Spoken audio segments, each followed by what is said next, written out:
وصلى الله على سيدنا ومولانا أبي عبد الله الحسين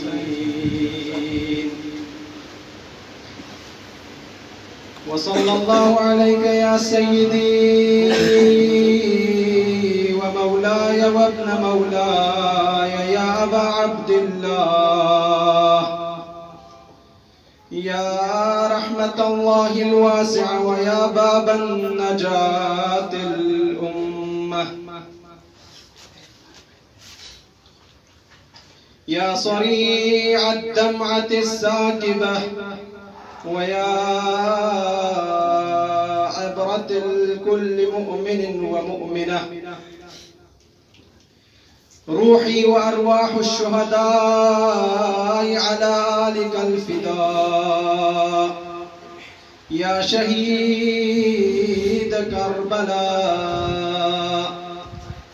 ومصلوب العمامة والرداء ما خاب من تمسك بكم وأمن من لجأ إليكم يا ليتنا كنا معكم فنفوز فوزا عظيما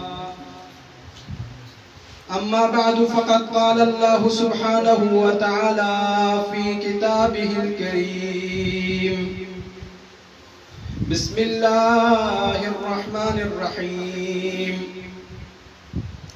يا أيها الذين آمنوا اتقوا الله وابتغوا إليه الوسيلة وجاهدوا في سبيله لعلكم تفلحون صلوات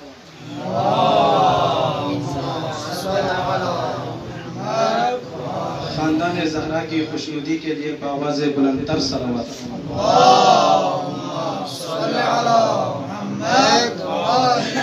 تمام مریضین کی شفا یابی کے لیے حاجت مندوں کی حاجت روائی کے لیے اور جتنے بھی ملتمسین نے التماس دعا کے لیے کہا ہوا ہے ان سب کی حاجت کی برآمدی کے لیے بآواز بلند تر صلوات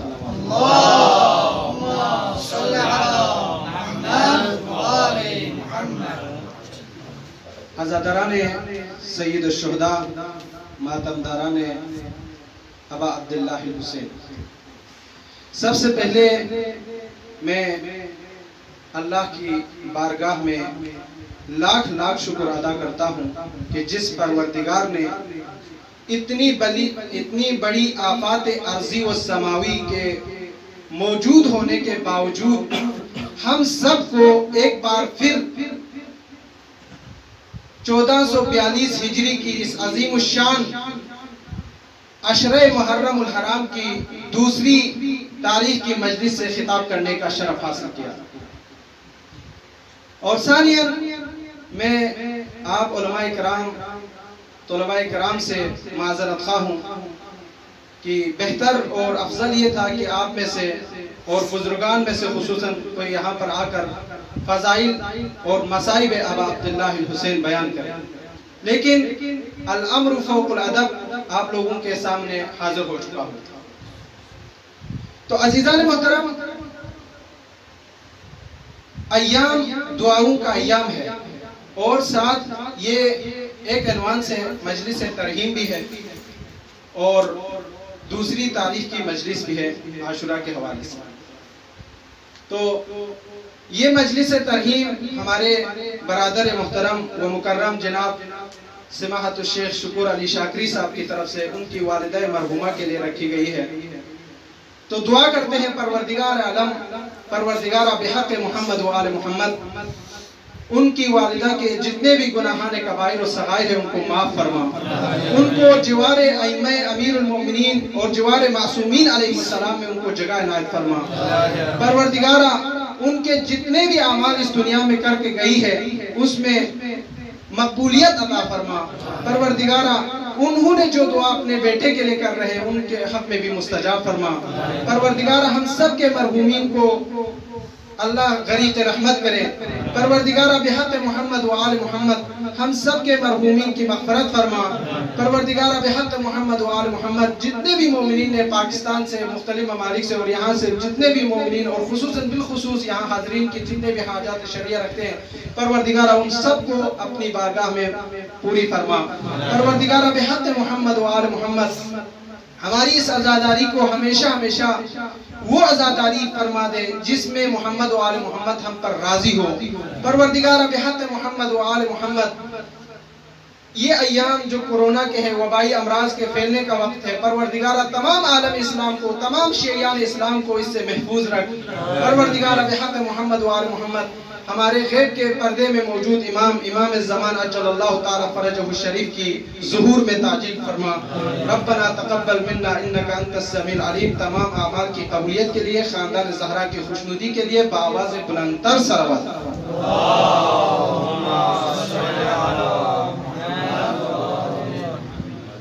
عزیزان محترم، میں نے آپ لوگوں کے سامنے سورہ مائدہ کی آیت نمبر 35 کی تلاوت کرنے کا شرف حاصل کیا۔ یہ آیت مجیدہ مخاطب ہے ان لوگوں کے ساتھ جو پہلے ایمان لا چکے ہیں، اور یہ مخاطب ہے ان لوگوں کے لیے جو متقی بھی ہے۔ یعنی بعبارت دیگر اس آیت مجیدہ میں اللہ ان لوگوں کے ساتھ خطاب فرما رہے ہیں جو مومن بھی ہے اور متقی بھی ہے۔ آپ اور میں نے، یہ سورہ مائدہ آخری سورہ ہے قرآن کے نزول کے اعتبار سے، اس کے بعد کوئی سورہ نازل نہیں ہوا،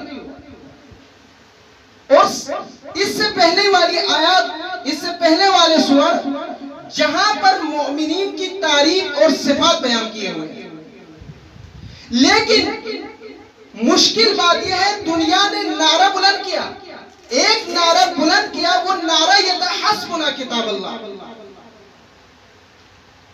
اللہ کی کتاب ہمارے لیے کافی ہے۔ کہنے کے حد تک تو ایک بہت بڑا جو ہے نعرہ ہے، سلوگن ہے، یہ بہت بڑا، لیکن کاش اگر قرآن کو ہی صحیح معنی میں بیان کر رہا ہوتا تو آج اس آیت کو پکار کر کہنے کی ضرورت ہی نہیں تھی کہ آج وسیلے کو اخذ کرو۔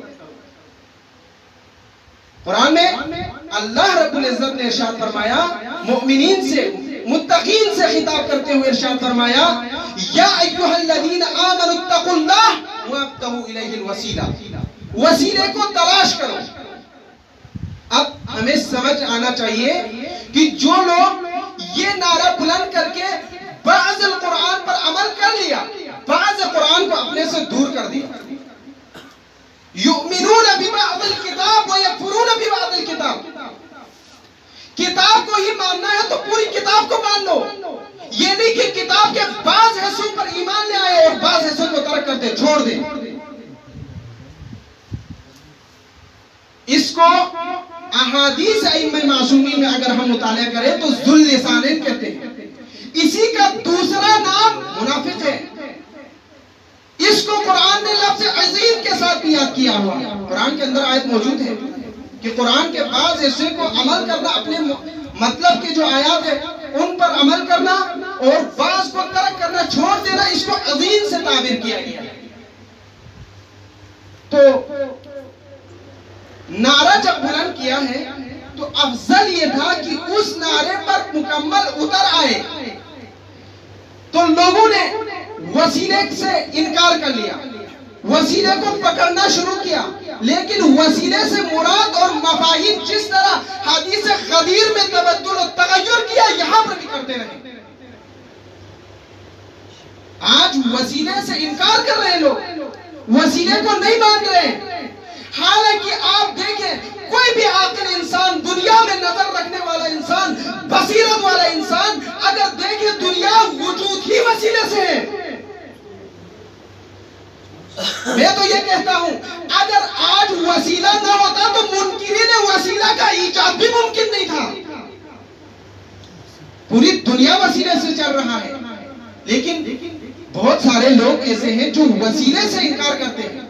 ہمیں وسیلے کی ضرورت نہیں ہے. ہاں ایک مرتبہ قرآن نے کھل کر بیان کر لیا تو انہوں نے اپنے اس وسیلے کے معنی کو تبدل اور تغیر کرنے پر آ گئے. پوری تاریخ اٹھا کر دیکھیے, پوری تفاسیر اٹھا کر دیکھیے, تمام اہل سنت نے 3 معنی بیان کی ہیں وسیلے کی. 3 معنی وسیلے کے بیان کر چکے. پہلا معنی یہ بیان کیا ہے کہ وسیلہ کہتے کسے؟ سب سے پہلے اس کو سمجھیں. وسیلہ ما یتقرب بها الی اللہ. وسیلہ اس چیز کو کہا جاتا ہے جس کے ذریعے سے آپ اللہ تک پہنچ جائیں, جس کے ذریعے سے اللہ کا تقرب حاصل کر سکے. اب اللہ کے تقرب کا حاصل کرنا ایمان باللہ ہے. اللہ پر ایمان لے آؤ, جان چھوڑاؤ اور اللہ کے قریب ہو جائے گا.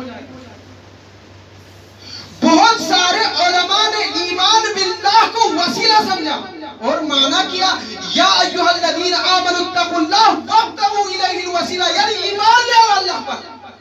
یہ پہلا معنی بیان کیا ہے. دوسرا معنی جو بیان کیا ہے وہ یہ کہ عمل صالح.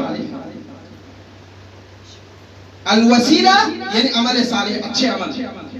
نماز پڑھے, روزہ رکھے, حج کرے, زکات دے, امر بالمعروف کرے, نہی عن المنکر کرے, فروع دین پر عمل کرنا, یہ جو ہے عمل صالح ہے اور یہ وسیلہ. بعد میں اس کی تفسیر یوں کی تو معنی کیا ہوا کہ وابتغوا الیہ الوسیلہ, یعنی آپ عمل صالح کریں, اچھے کام کریں, اچھے عمل کریں. تو یہ معنی بیان کیا ہے. اور تیسرا معنی جو بیان ہوا ہے وہ یہ کہ وسیلے سے مراد نماز ہے, صلاۃ ہے. آپ نماز پڑھو, اللہ کے قریب ہو جاؤ, اور یہی نماز ہے جو تمہیں تقرب الی اللہ کا سبب بن سکتے ہیں. تو یہ 3 معانی بیان ہوئے. صلوات پڑھیں محمد وآل محمد. اللہم صلی علی محمد وآل محمد. اور مشکل بات یہ ہے, یہ وہ لوگ تفسیر کر رہا ہے جو حسبنا کتاب اللہ کی سلوگن پر 100% عمل کرنے کا نعرہ بلند کرتے ہیں. مشکل کام یہ ہے. لیکن اگر قرآن سے ہی تفسیر پوچھیں تو تینوں معنی رد ہوتے ہیں. نہ وسیلے سے مراد ایمان باللہ ہے, نہ وسیلے سے مراد عمل صالح ہے, اور نہ وسیلے سے مراد نماز ہے. کیسے نہیں ہے؟ دلیل کیا ہے تو ہم بیان کرتے ہیں. پہلی دلیل یہ ہے کہ ایمان باللہ سے مراد وسیلہ نہیں ہو سکتا. کیوں؟ چونکہ آیت کا مخاطب ہی مومنین سے ہے. بھئی جب مومنین جو ایمان لا چکے ہیں, اللہ پر ایمان لا چکے ہیں, متقی ہیں, تو ایمان کا سوال پھر سے کیسا ہو سکتے ہیں؟ ممکن ہی نہیں ہے کہ یہاں وسیلے سے مراد آپ ایمان باللہ سے کریں. پہلی بات. دوسری بات یہ ہے کہ عمل صالح ہے. بعض لوگوں نے یہ کہا اب عمل صالح کیوں نہیں ہے؟ تو ہم کہتے ہیں بھئی عمل صالح کہتے کسے ہیں؟ عمل صالح سے مراد ہے تقوی. آپ نے پہلے بیان کیا ہے کہ یا ایھا الذین آمنوا اتقوا اللہ. تقوی کا معنی کیا ہے؟ یعنی عمل صالح. نماز پڑھو, روزہ رکھو, حج کرو, زکات دو, یہ کیا ہے؟ عمل صالح ہے. تو یہ سارے عمل صالح کا محور تقوی ہے. تو اب عمل صالح کا محور تقوی ہو تو اب پھر عمل صالح کے بارے میں اللہ امر نہیں کرتا. یہ 2 کام ہو گئے جو مراد نہیں ہے یہاں پر وسیلے سے. اور تیسرا معنی بیان یہ کیا ہے کہ وسیلے سے مراد کیا ہے؟ نماز. اب ہم یہ بتائیں کہ بھئی نماز اس وقت تقرب الی اللہ کا سبب بنتا ہے جب وہ کسی اور چیز کا محتاج نہ ہو. چونکہ تقرب الی اللہ کہتے اسے ہے جو اسی کے اجزاء کے اندر مکمل ہوتا ہو, کسی اور چیز کی طرف محتاج نہ ہوتا ہو. اب اس کو ابو عبداللہ محمد ابن ادریس الشافعی المطلبی الحاشمی, جس کی ولادت 150 اور اس کی وفات جو ہے 205 ہجری میں ہوئی, مذاہب اربعہ میں سے تیسرا امام, بہت بڑا امام شافعی, اس نے بیان کیا. اس نے کیا کہا ہے؟ اس نے کہا ہے کہ من لم یصلی علیکم لا صلاۃ لہ. اس نے شعر بیان کیا ہے، یا آل بیت رسول اللہ حبکم فرض من اللہ فی القرآن انزلہ کفاکم بعظیم شان کفاکم بعظیم شان۔ اس کے بعد اللہ فرماتے ہیں لم یصلی علیکم لا صلاۃ لکم۔ تو یہاں پر نماز وہ ہے جس کے تقرب الی اللہ ہونے کے لیے سب سے بڑی خوبی اس کے اندر یہ ہے کہ وہ اہل بیت رسول پر درود پڑھا جائے۔ محمد وعلی اس سے بھی بلند آواز میں بآواز بلند تر صلوات۔ اللہم صلی علی محمد وعلی۔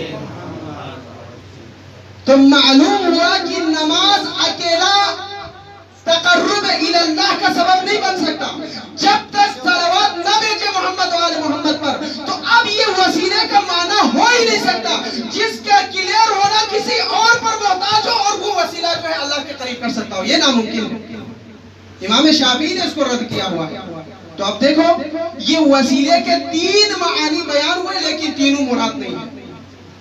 اب بعض لوگوں نے یہ جب تین معنی بیان کیا یہ بھی صحیح نہیں ہوا تو انہوں نے کیا کہا، وسیلے کو بنانا شروع کیا، اپنے طرف سے وسیلہ بنانا شروع کیا۔ اللہ نے اس آیت مبارکہ میں انسانوں سے وسیلہ بنانے کے لیے نہیں کہا ہے، وسیلہ تلاش کرنے کے لیے کہا ہے۔ بنایا ہوا اللہ نے ہے، اللہ نے پہلے سے بنایا ہوا ہے۔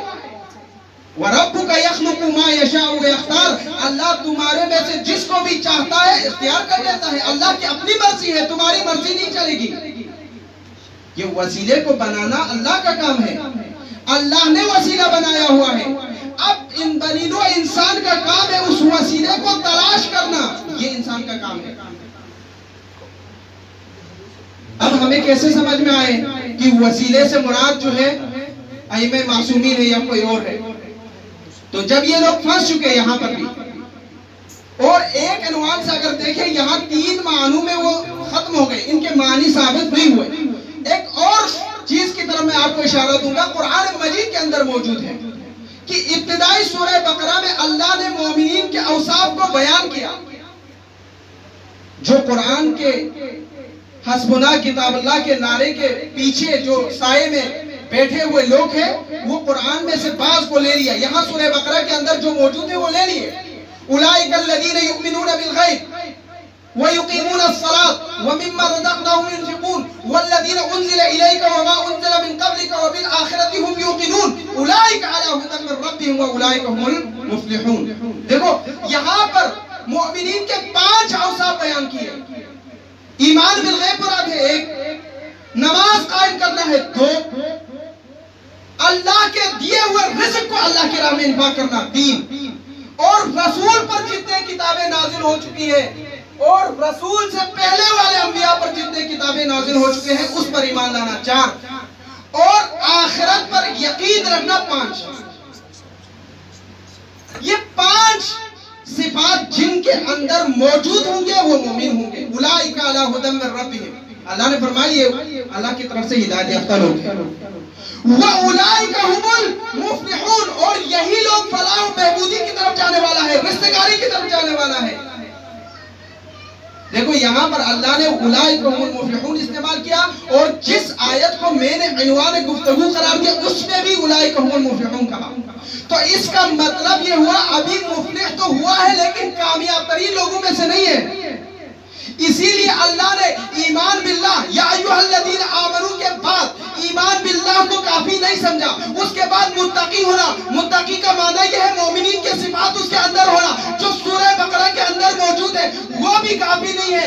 جب تک آپ وسیلے کو اخذ نہ کریں تب تک مومن نہیں بن سکتا۔ دیکھو سورہ بقرہ کے اندر 5 صفات کے متحمل شخص متقی ہے، مومن ہے، ہدایت یافتہ ہے، لیکن اس منزل پر نہیں ہے جہاں اللہ چاہتا ہے۔ اب لوگ یہاں سے رک جاتے ہیں، کہتے ہیں بھائی اب وسیلے کی ضرورت نہیں ہے، یہ 5 صفات ہے جس کے بھی اندر ہو وہ کامیاب ہے۔ اللہ نے آخری سورہ بیچ کر سورہ مائدہ میں اعلان کر دیا بھائی وہ ایمان باللہ کافی نہیں ہے، نہ متقین کے وہ صفات ہونا کافی نہیں ہے، بلکہ تمہارے لیے کام ہے کہ وسیلہ کو پکڑ لے۔ دیکھو نتیجہ کلام یہ ہوا ان ساری آیتوں میں کہ آپ جب تک وسیلے کو اخذ نہیں کریں گے تب تک کامیاب نہیں ہوں گے. صلوات پڑھے محمد وآل محمد پر.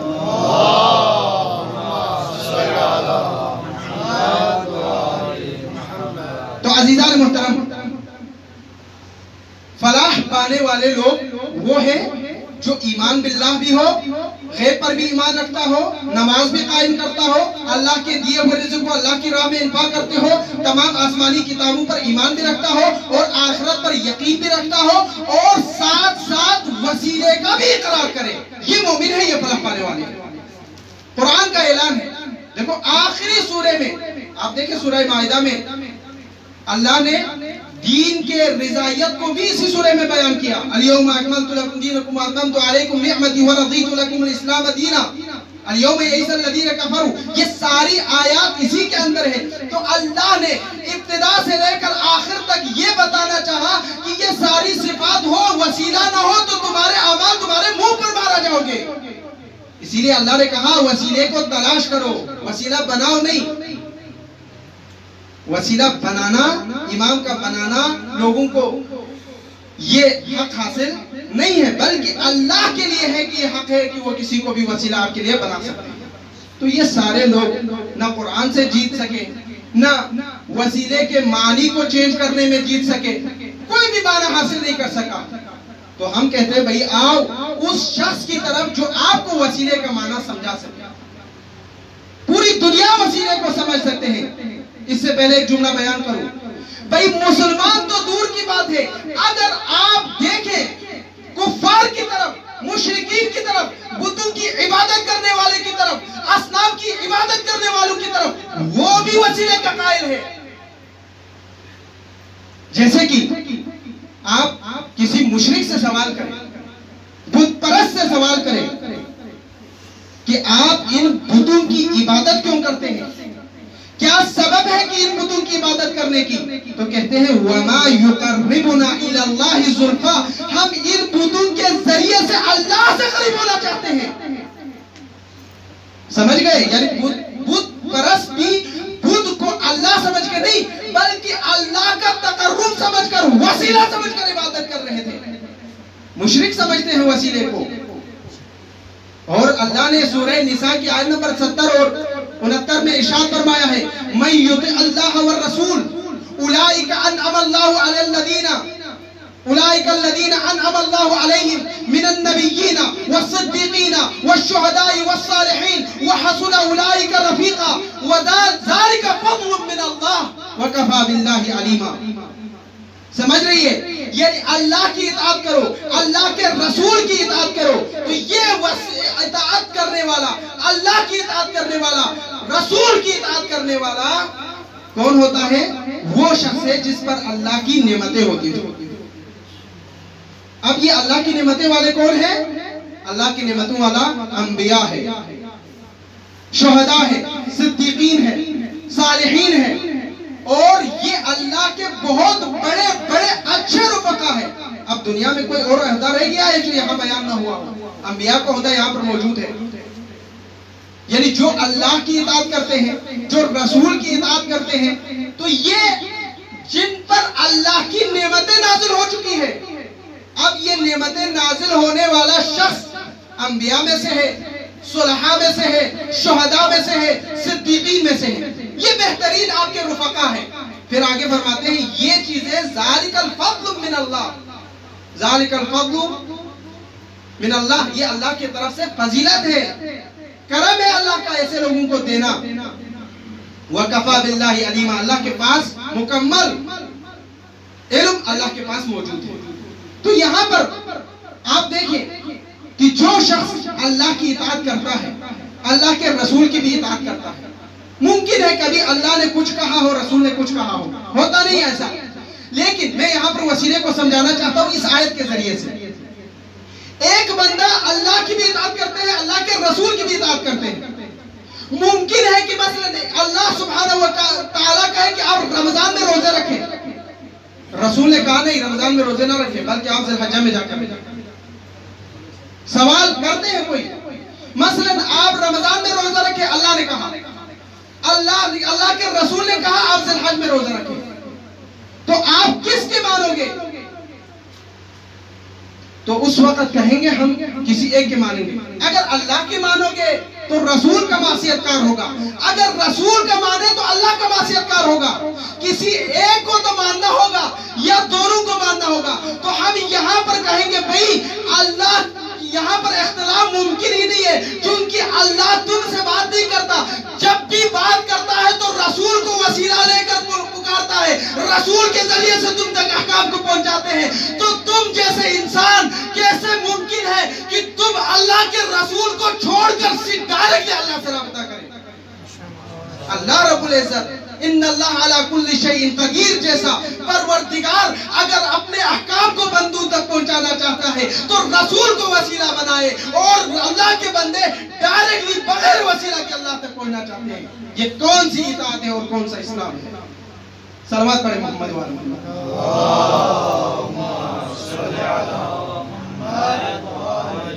دنیا مشکل میں ہے، کیوں؟ چونکہ ان کے لیے فقط بفقط کتاب ہے، اور یہ بھی صحیح نہیں سمجھتے، حتیٰ کہ حیوانوں کے بارے میں موجود چارہ کے بارے میں بھی اگر ان کو سوال کیا جائے تو وہ بھی نہیں آتا ان کو۔ فضیلت لکھی ہے کتابوں میں، تاریخ میں فضیلت اس طرح لکھی ہے، جنگ تبوک میں فرار ہونے میں اور واپس آنے میں پہلا تھا، ماشاءاللہ دیکھو فضیلت ہی اس طرح ہے۔ لیکن ہمارے پاس کون ہے؟ علی ابن ابی طالب، علی ابن ابی طالب علیہ السلام۔ ہم ان کی بارگاہ میں جا کر پوچھتے ہیں یا ابا الحسن ما ہی الوسیلہ، وسیلہ کہتے کسے؟ تو امیر المومنین نے ارشاد فرمایا نحن وسیلۃ اللہ وانا وسیلۃ اللہ، ہم یعنی ائمہ معصومین اللہ کے وسیلے ہیں اور میں اللہ کا وسیلہ ہوں۔ دیکھو امیر المومنین نے ہمیں سمجھا دیا کہ ہم اللہ کے وسیلے ہیں، اللہ کا وسیلہ ہے، یعنی تم بندہ اگر اللہ تک پہنچنا چاہتے ہو تو ہمارے وسیلے سے آ جاؤ، ہم تمہیں اللہ تک پہنچائیں گے۔ تو بھئی تاریخ دیکھیں، فضائل امام امیر المومنین میں اہل سنت نے بھی لکھا ہے، شیعوں نے بھی لکھا ہے۔ ایک روایت پیش کرتا ہوں، اس کے بعد آپ کی زحمتوں کو تمام کروں گا۔ ایک روایت ہے، صلوات پڑھیں محمد وعلی محمد۔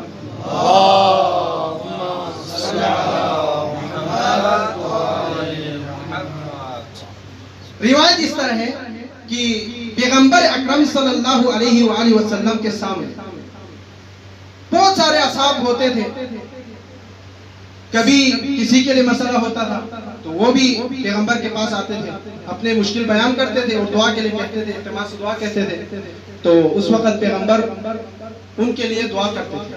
کوئی بھی مشکلات کسی صحابی کو، چاہے وہ زراعت کے حوالے سے ہو، چاہے وہ گھریلو مشکلات ہو، چاہے وہ سفری مشکلات ہو، چاہے وہ باہر کے مشکلات ہو، داخلی بیت کے اندر والی جو مشکلات ہو، کوئی بھی مشکل ہو تو پیغمبر کے بزم میں آتے تھے اور پیغمبر سے کہا کرتے تھے یا رسول اللہ آپ ہمارے لیے مشکل ہے، دعا کریں، آپ ہمیں دعا کریں۔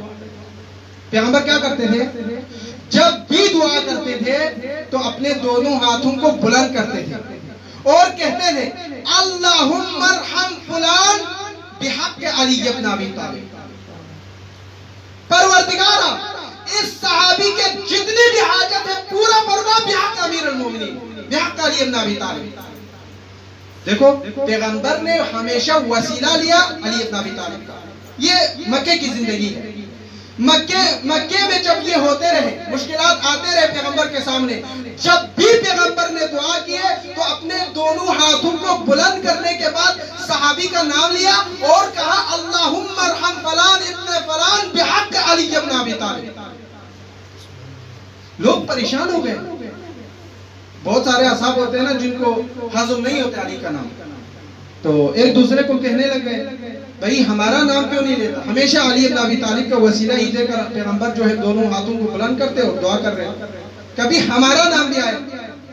تو کسی نے ایک سے کہا، جیسے کہ ہمارا دور بھی یہی، گھبرانا نہیں بلکہ ہمارا دور بھی آ جائے گا۔ کسی نے کہا گھبرانا نہیں، ہمارا دور بھی آ جائے گا۔ کیسے آئیں گے؟ تو کہا ایک دن علی ابن ابی طالب کے لیے بھی مشکلات آئیں گے تو پیغمبر کے سامنے آئیں گے اور دعا کرنے کے لیے کہیں گے تو ہمارا بھی نام لے گا، تمہارا بھی نام لے گا۔ جب پیغمبر جو ہے علی ابن ابی طالب کا نام لے کر دعا کریں گے تو وسیلہ کون ہوگا؟ آپ اور میرا نام ہوگا۔ مشکل نہیں ہے یہ کہ کوئی دن آ جائے گا تو ہم بھی وسیلوں میں سے شامل ہو جائیں گے. بہت خوشی کے عالم میں تھے. یہ مکی زندگی ہے. لیکن خدا نے ایسا طے کیا کہ علی ابن ابی طالب پر مکے میں کوئی مشکل نہیں ہے. پھر ہجرت ہوئے ربیع الاول کی ابتدا میں ہجرت ہو گئے. جب ہجرت ہونے کے بعد پہلا سال ہوا, دوسرا سال بھی گزر گیا, تیسرا سال بھی گزر گیا. جب چوتھا سال آیا, ایک دن پیغمبر مسجد نبوی میں بس میں اصحاب میں بیٹھے ہوئے تھے. اتنے میں امیر المؤمنین علی ابن ابی طالب علیہ السلام کا وارد ہوا, اور جو ہی امامت کا چہرہ نبوت کے چہرے سے ملا تو امام امیر المومنین نے فرمایا یا رسول اللہ آج میرا مشکل ہے آ گیا ہے, میرے مشکل کو حل کریں. تو وہاں پر وہی اصحاب بیٹھے تھے, سب خوشی کے عالم میں ایک دوسرے سے کہنے لگا دیکھو آج ہمارا نام آ جائیں گے ضرور, چونکہ آج علی کے مشکلات میں وسیلہ ہم ہوں گے. تو دیکھو وہ وقت آ گیا جو ہم انتظار کر رہے تھے. اصحاب بھولے نہیں تھے, اور یہ تاریخ میں بیان کیا ہے, سیرت پیغمبر ہے. سیرت پیغمبر ہے کہ اپنے مشکلات کو علی ابن ابی طالب کے ذریعے سے حل کرتے تھے, وسیلے سے حل کرتے تھے. تو سامنے آیا امیر المومنین, بیٹھے ہوئے تھے, دعا کے لیے دونوں ہاتھوں کو پیغمبر نے بلند کیا, کہا اللہم ارحم علی ابن ابی طالب بحق علی ابن ابی طالب. پروردگارہ آج علی کا واسطہ دے کر دعا کرتا ہوں کہ علی کے مشکلات کو حل کریں. دیکھو پہلے دل میں رکھ رہے تھے اصحاب, اب پریشان ہو گئے, بھئی ہمارا نام کیوں نہیں ہے. آج علی کے مشکل کو علی کا واسطہ دے کر دعا کر رہے ہیں, اور انہوں نے پہلے دل میں تھا, اب زبان پر پیغمبر کے سامنے کہنے لگا یا رسول اللہ یہ کون سی سیرت ہے, آپ جب بھی مشکلات آتے ہیں, جب بھی کسی کے مشکل کو حل کرنا ہو تو علی ابن ابی طالب کے ذریعے سے حل کرتے ہیں, کبھی ہمارا نام کیوں نہیں لیتا. تو اس وقت پیغمبر اکرم صلی اللہ علیہ وآلہ وسلم نے فرمایا جلال پیغمبر, اور اس وقت پیغمبر کو جلال آ گیا اور فرمایا ارے تم اپنے کے بڑے ہو, میں جب بھی اپنی حاجت کو اللہ کی بارگاہ میں منظور کرانا ہو تو علی ابن ابی طالب کا وسیلہ لیتا ہوں. دیکھو پیغمبر اکرم کی سیرت رہی ہے کہ اپنی بھی حاجت مکمل کرنا ہو, اپنی حاجت بھی کلیئر کرنا ہو تو وسیلہ لینا ہے پیغمبر کا. دنیا نے وسیلے کو نہیں پہچانا, دنیا نے وسیلے کو پہچاننے سے انکار کیا. پہچانتے تھے لیکن انجان بنے. وسیلہ نے کہا ہم وسیلہ ہے اللہ کے, اور جو وسیلے کو انکار کیا, بعض اپنے مفاد کی خاطر, بعض کسی کے جبر و استبداد کی خاطر, بعض ظلم کی خاطر وسیلے کو پہچان نہیں سکے. اسی لیے وسیلہ آج مدینے سے سفر کر رہا ہے عراق کی طرف, وسیلہ سفر کر رہا ہے. آپ اور میرا امام حسین علیہ السلام نے مدینہ ترک کر دیا, مدینہ چھوڑ دیا, مکے کی طرف آیا. مکے میں امام کو پتہ چلا کہ لوگ مجھے قتل کرنے کے لیے لے کر آیا ہے تاکہ خون خرابہ ہو سکے. اس وقت امام نے مکے میں امن دیا. لوگ کہتے ہیں نا مکے کے امن کو خراب ہونا تھا, اور امام نے جو ہے مکے کو امن دیا. لیکن آج اگر آپ دیکھیں تاریخ میں امام حسین نے مکے کو امن دیا, مکہ نے حسین کو امن نہیں دیا. امام حسین جانتے تھے کہ یہ لوگ مجھے یہاں پر قتل کریں گے, اسی لیے احرام کو چینج کیا, تبدیل کیا, اور عراق کے سفر کرنا شروع کیا. آپ اگر دیکھیں کہ حسین علیہ السلام کے اگر اس سفر کو بیان کرے, ان مقامات سے جہاں حسین گزر کر آ گئے ہیں اس مقام کو بیان کرے تو ایک ایک مقام پر رک کر بیان کرنے کی ضرورت ہے. کبھی حسین کے لیے ندا آتے ہیں کہ مسلم شہید ہو گئے, کبھی حسین کے لیے آواز آتی ہے اے حسین آپ موت کی طرف جا رہے ہیں اور موت آپ کی طرف دوڑ رہی ہے. کبھی کسی جگہ پر حسین کے راستے کو روکا جاتا ہے. بہت سارے لوگ راستے میں پوچھتے ہیں اے حسین اگر آپ نے شہید ہونا ہی ہے تو آپ نہ جائیں, آپ کسی اور کو بھیج دیں. امام حسین نے کیا کہا؟ اللہ سبحانہ و تعالیٰ مجھے شہید ہوتے ہوئے دیکھنا چاہتا ہے. کسی نے کہا آپ شہید ہو جائے تو ہو جائے, لیکن آپ کے اہل حرم لے کر نہ جائیں. اس وقت امام نے فرمایا ان اللہ ان یشاء ان یراہن قتیلا, میرے اہل حرم کو قیدی بن کے دیکھنا اللہ چاہتا ہے, اس لیے میں اہل حرم کو بھی ساتھ لے کر جا رہا ہوں. حسین گزرتے آج جا رہے تھے, اچانک حسین کا گھوڑا رک گیا حسین کا گھوڑا. حسین نے سمجھا یہ تھک گیا ہوگا, اتنے مقامات طے کر کے یہاں پر پہنچ چکا ہے تو یہ بہت مشکل سے پہنچ گیا. اس لیے حسین نے ایک گھوڑے کو بدل کیا, دوسرا گھوڑا لیا, وہ بھی چلنے سے گریز کیا, چوتھا لیا, پانچواں لیا. آخر حسین کو کچھ نہ کچھ اندازہ ہو گیا ہوگا, اسی لیے قریب میں ایک آبادی تھے, وہاں سے لوگوں کو پوچھا اس زمین کا کیا نام ہے؟ قال یقال بارض نینوا, کسی نے کہا اس زمین کا نام نینوا ہے. اس زمین کا نام نینوا ہے. حسین مطمئن نہیں رہا, دوسری دفعہ پوچھا اللہ اسمن آخر, کیا اس کے لیے دوسرا بھی نام ہے؟ اس وقت کسی نے کہا قال یقال بارض الطف, اس زمین کا نام طف ہے. کسی نے کہا, حسین پھر مطمئن نہیں ہوئے تو پوچھا اس زمین کا کوئی اور نام ہے؟ قصہ مختصر بہت تیزی سے گزر رہا ہوں. تو اس وقت کسی نے کہا اس زمین کا نام غازریہ ہے. اس وقت حسین نے ایک ضعیف العمر شخص وہاں پر بیٹھا تھا, عمر رسیدہ تھا, اس سے پوچھا اے بزرگ آپ ہی بتا دیجئے کہ اس زمین کا کوئی اور نام ہے. اس وقت اس نے کہا قال یقال بارض الکرب وبلا, اس وقت اس نے کہا اس زمین کا نام کربلا ہے. حسین نے بلند آواز سے کہا واللہ هذه ارض کرب وبلا, اس زمین کا نام کربلا ہے. فتنفس السعداء, حسین نے ایک آہ سرد کھینچی. وبکا بکاء شدیدا, کربلا کے نام سن کر حسین بہت شدت کے ساتھ روئے. والتفت الى اصحابه, ایک دفعہ حسین اپنے اصحاب کی طرف توجہ کر کے کہتا ہے قفوا ولا تبرحوا, اے میرے اصحاب یہاں پر رک جائے, یہاں سے آگے نہ جائے.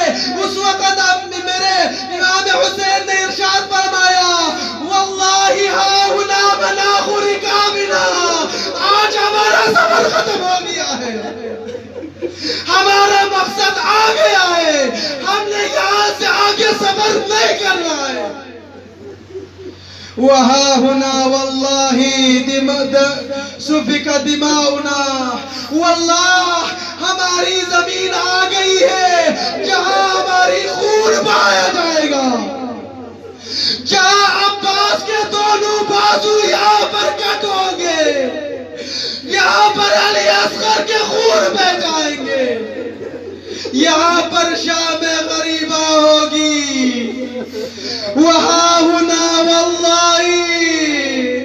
صبیہ نساؤنا, یہاں پر ہمارے اہل عرب کو قیدی بنا کر لے جاؤ گے. امام نے فرمایا وہاں ہونا واللہ محل قبورنا, اے اصحاب یہی وہ جگہ ہے جہاں پر ہمارے قبروں نے بندہ ہے. وہاں ہونا واللہ محل قبورنا, وہاں ہونا واللہ منشرنا, قیامت کے دن ہمیں یہاں سے اٹھایا جائے گا.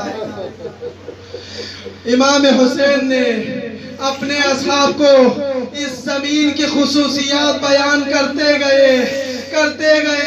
ایک بار حسین فرماتے ہیں یہ ساری باتیں یقین کی منزل ہے, چونکہ ھذا ما وعدنی جدی رسول اللہ, یہ ساری باتیں میں اپنی طرف سے نہیں کہہ رہا بلکہ میرا جد رسول خدا نے خبر دی ہے وَلَا تُخْلِفُوا قَوْلًا، رسول کی بات کبھی جھوٹی نہیں ہو سکتی. تیار اجرکم اللہ. ایک مرتبہ جب حسین نے زمین کو پکڑ کر کہا جب یہ ساری خون تمہارے لیے کافی نہ ہو، ایک مرتبہ حسین نے کیسے زبان سے بیان کیا ہوگا، زمین کربلا پر زلزلہ آیا ہوگا. اے کربلا کی زمین، اگر آپ کے لیے ہم اہل بیت کا اصحاب و انصار کا قتل ہو کر بھی کافی نہ ہو، ہم سب کی خون بھی اگر تمہارے لیے کافی نہ ہو، تو زینب کی رضا حاضر ہے.